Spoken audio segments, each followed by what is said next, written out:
Hi, everyone. It's me again, and I hope that you're having a great day. I had a lot of fun doing the recording projects with you last week, the recording practice projects. It was really interesting to see what you all came up with. You never cease to amaze me with your creativity, particularly when looking at those different voice changes that you can make when you record into Soundtrap. So today, as a natural extension of that recording, we are going to do something called the alphabet editing project. And this one has a little less to do with any musical goals than it does with us working on our editing and our recording and putting those things together.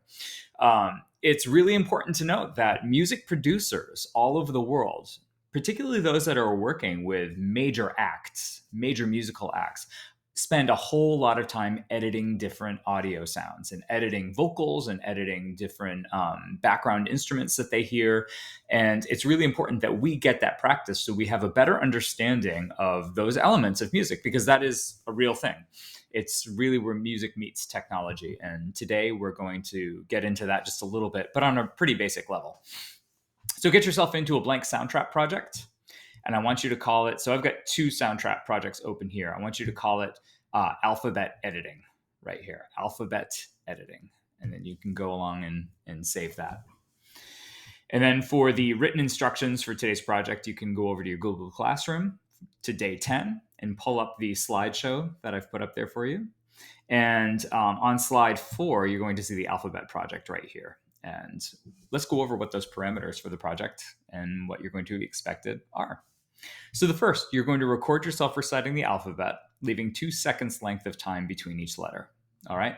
So that's pretty easy. So what you're going to do is you're going to come in here, add a new track, of course, go over to voice and microphone. And like we did before, we want to make sure that microphone access is allowed, and we can confirm that it is by coming up to our URL bar and hitting the microphone or the camera key to see that microphone is allowed, and making sure that our input is the microphone that we want. So for you with your Chromebooks, again, you're going to want the internal microphone selected. And since I'm using an external microphone right here, I do have this selected as well. So, as the project asked us to do, we're going to record ourselves reciting the alphabet, leaving 2 seconds length of time between each letter. And the reason that I want 2 seconds length of time between each letter is because you're going to make an edit or a cut or a split between each letter in that length of time, so that you have a new loop or a new audio region for each track. So if you take a look at what I've already done, I did this previous to you coming on here and visiting me. And as you can see, I have a different audio region for each letter. And when I hover over each audio region, I can see in the upper left-hand corner, I have the name of that letter because I've named my track. But let me do this with you right now so you can see exactly what I did. I'm just going to go up to letter G, okay? Just so you can see. So I'll start my recording. I'm not using headphones, okay? It's giving me my 8 counts right here. A, B, C, D, E, F, G. Okay, so I can get out of here. And I can see really clearly, just based on these sound waves, I can see where each letter is right here. Of course, you would record all the way to Z, which I've actually already done over in this project right here. And I'm going to permanently toggle over to that one in just a second. But one of the easy ways to be able to manipulate this is to zoom in so that I have a lot more real estate here in my recording region to look at. And then I can come in, I can start right at the beginning. A. Now my sequencer bar is in between my letters. I can click on it, Control E. Now I have a separate track for my A right here. A. I want to hover over my new recording region for my A, click the edit button, and click edit name. I'm just going to write A. If I want to click OK, I can. I can also hit enter, so that when I hover over this right now, I see an A in the upper left-hand corner. It's going to help me a great deal to be able to have that letter there so that I can keep track of every letter and where it is. So alphabet editing right here. This is I did this previous to you visiting me in this recording right now. Speaking of which, let me just start my webcam. So I've got this right here. I've got all of my letters set up. So just to show you what I did, I've left the last few unsplit. So let me move back here. Let me scroll over and we'll start here. So it looks like when I hover, here's my T. T, U, V. So V was my first letter here that I still have left to split. So I have my sequencer bar right after the V. I'm going to click on the audio region, Control E. W. Stop with the space bar, click, Control E. X. Control E. Y. Stop, click, Control E. Z. All right. So I have T, U, edits, name, V.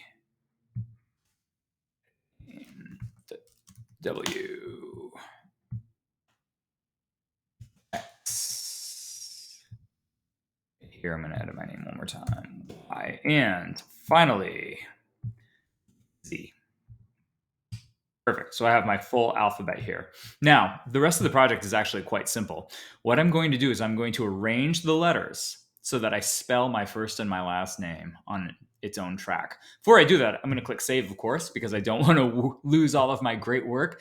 A lot of students find this tedious, but I actually think that tedious work is really important. It helps you build a really good empathic sense of what a producer or an audio engineer needs to do in these types of situations. So I'm going to add a new track, voices and mics. So I have a track set up for me that is capable of taking voices and microphones. So I'm going to come over.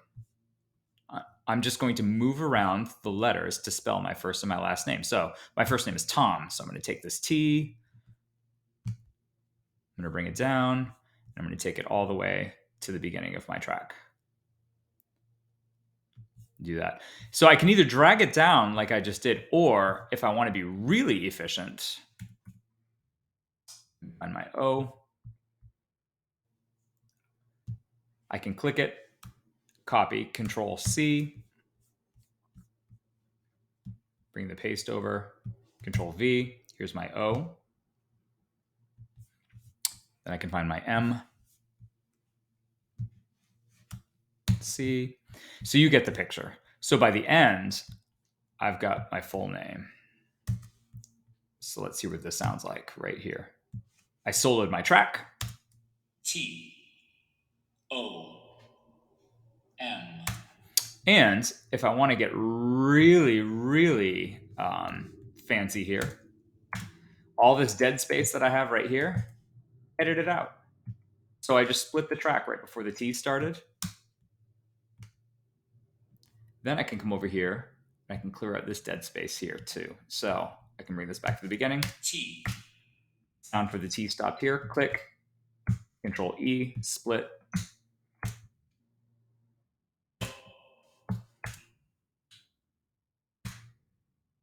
Do the same thing here. Control E. O.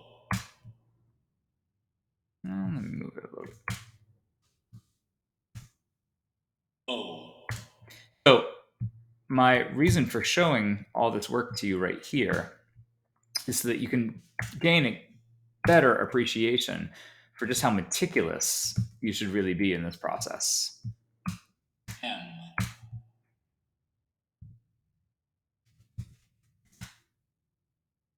Here we go.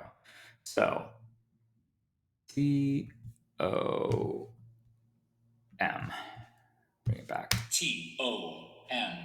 All right. And then I can do the same thing with my last name as well. I can take and I can copy and paste, or if I really want to, I can drag each of those recording letters down to that second track right here, and I can spell out my first and my last name. Again, seems like a really basic thing to do, but it's really important that we practice our recording and our editing skills. So later on in the class, when we're combining a whole lot of different things with loops, with virtual instruments, with our vocals, or whatever we're doing to create these larger projects, we have this practice in our toolkit, so we know exactly what we're doing.